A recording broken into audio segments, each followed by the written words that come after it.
In the yesteryears of centuries ago, in a small portion of this vast world of ours, there lived a people called the children of Israel. From them came certain men and women through whom God revealed himself to all mankind. One of these was Joseph, the young man.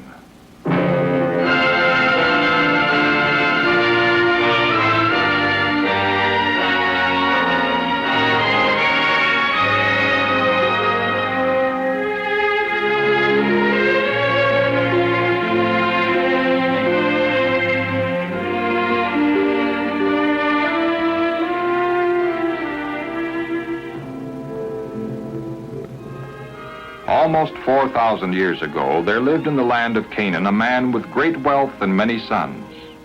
His name was Jacob, and like his father Isaac and his grandfather Abraham, he too was a worshiper of the one true God. Jacob loved all his 12 sons, but his favorite was Joseph because he was born when Jacob was old and was a lad with a humble faith in God. To show his love for Joseph, Jacob had given him a beautiful long robe. And when his brothers saw that their father loved Joseph more than any of them, they hated Joseph. They hated him even more because of 2 dreams he had. Father, I had another dream last night. A dream even more strange than the one before, where my brother's bundles of grain bowed down to my bundle. What was it, Joseph? Well, this time, the sun, the moon, and 11 stars were bowing down to me. What's the meaning of this dream? Am I, your mother, and your brothers all to bow down to the ground to you? Dreams were not taken lightly in those days, for God sometimes revealed his plans to people in dreams. So Jacob kept in mind what Joseph had said. But his brothers were so jealous of him, they secretly wished they were rid of him once and for all.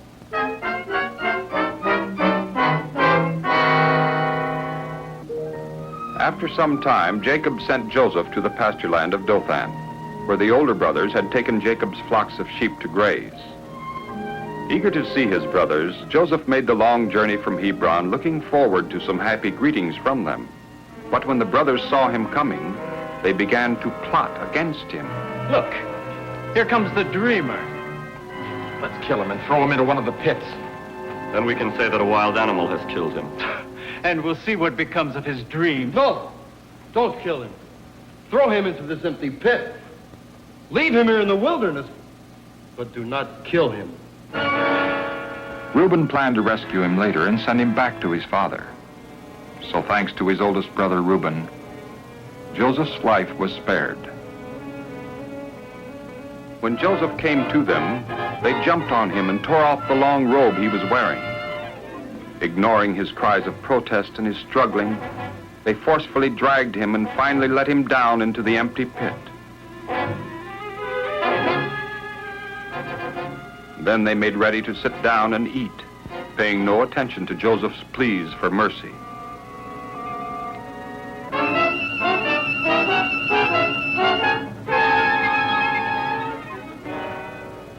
Look, here comes a caravan.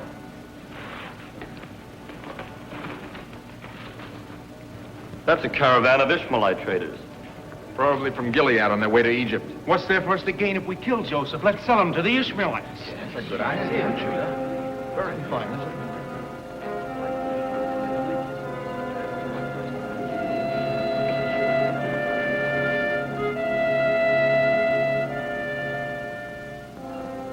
So 2 of the brothers hurried out to greet the leader of the caravan, while the others went back to the pit to get Joseph out. It didn't take long for the caravan leader to realize that he could buy a slave at a bargain. Unaware of the fate awaiting him, Joseph was glad to be brought out of the pit. But when he heard the bargaining which was taking place between the Ishmaelite trader and his brothers, he soon realized that they were selling him into slavery for a measly 20 pieces of silver.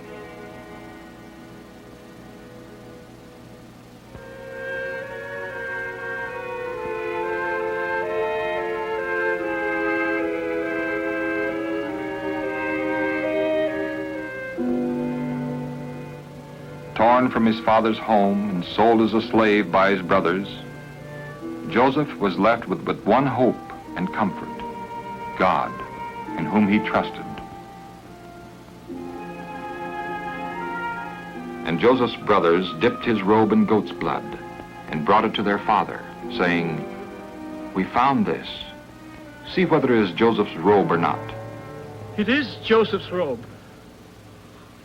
Joseph, a wild animal that's torn into pieces. Joseph, Joseph. Don't try to comfort me. Let me go down into the grave to my son.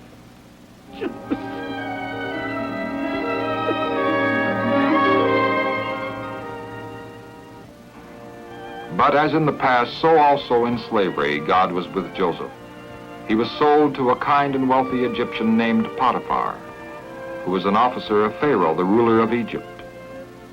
And when Potiphar saw how faithful and honest Joseph was, and how the Lord was with him and blessed him in everything that he did, he made Joseph the overseer of his house and all that he possessed. And on account of Joseph, the Lord blessed everything that Potiphar had. But before long, Potiphar's wife tempted Joseph to sin with her. And when he would not agree to any of her evil suggestions, she plotted how to get revenge. So when she told her husband lies about Joseph, Potiphar believed her and ordered Joseph to be thrown into prison. This was unjust punishment. But Joseph remembered how God had brought him through other misfortunes, and he continued to trust in God's plans for him.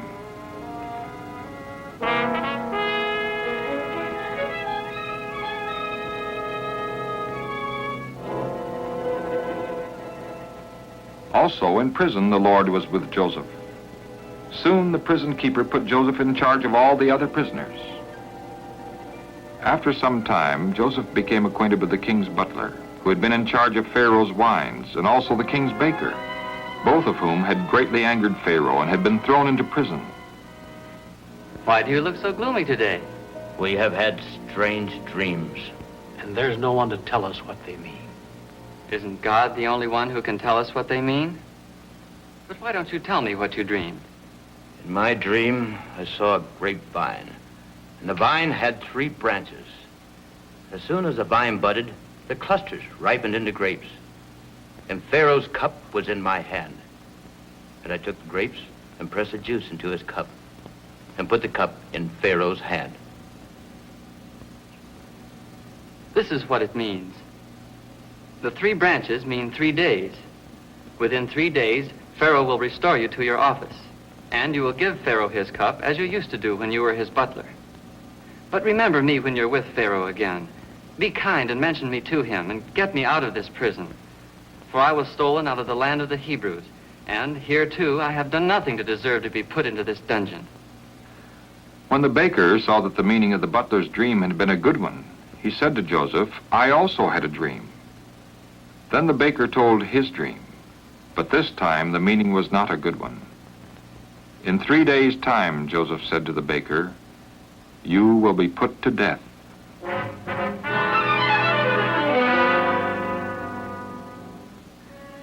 Everything happened just as Joseph had predicted. After 3 days, Pharaoh celebrated his birthday, and the baker was condemned to death, and the butler was restored to his former position. However, the butler forgot all about Joseph, and Joseph had to remain in prison for 2 more long years.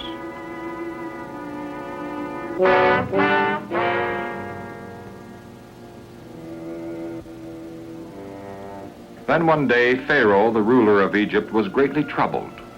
No one, not even the wisest men of the country, could tell him the meaning of 2 strange dreams he had had during the previous night. He called in all the magicians of Egypt, but there were none who could tell Pharaoh what the dreams meant. At last the butler remembered Joseph and hurried to tell Pharaoh about the young Hebrew prisoner who had accurately interpreted his dream. So Pharaoh sent for Joseph at once. Joseph, freshly shaven and dressed in clean clothes, was quickly brought before the king. I have heard that when you hear a dream, you can tell what it means. No, I do not have such power at all. But God will give Pharaoh an answer that will help him. In my dream, I was standing on the bank of the Nile when 7 cows, fat and sleek, came up out of the river and fed on the reeds of grass nearby. And after them, there came 7 other cows, thin and very ugly, such as I had never seen in all of Egypt. And the thin and ugly cows swallowed the first 7 fat cows. But when they had eaten them, you could not tell that they had eaten them, for the ugly cows were still as thin as at the beginning. Then I awoke. In a second dream, I saw 7 ears of grain, full and good, growing on the same stalk. And after them, there sprouted 7 withered ears, thin and burned by the east wind.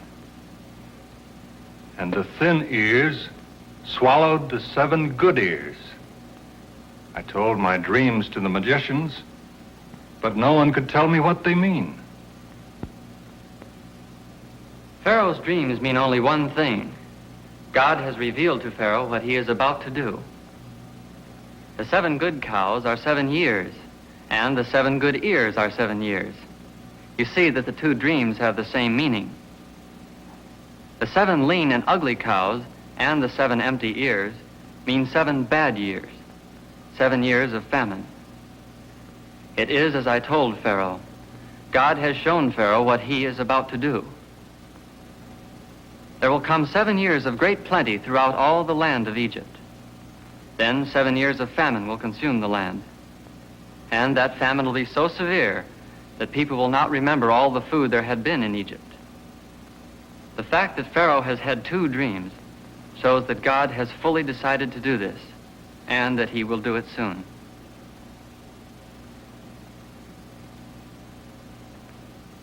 Now that I know the meaning of these dreams, what should be done about the famine that is coming? Let Pharaoh select a wise and understanding man and set him over Egypt. Let Pharaoh also appoint officers over the land and take 1/5 of the harvest during the 7 good years. Let them gather all the food of these good years and store up grain in the cities and keep it there, so that when the 7 years of famine come, the people of Egypt will have plenty to eat. Can we find a man with the Spirit of God in him, like this man?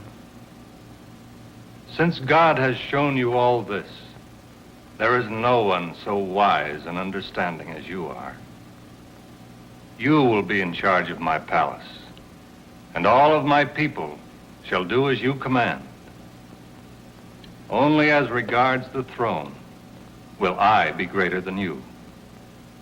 You see, I am putting you in charge of all Egypt.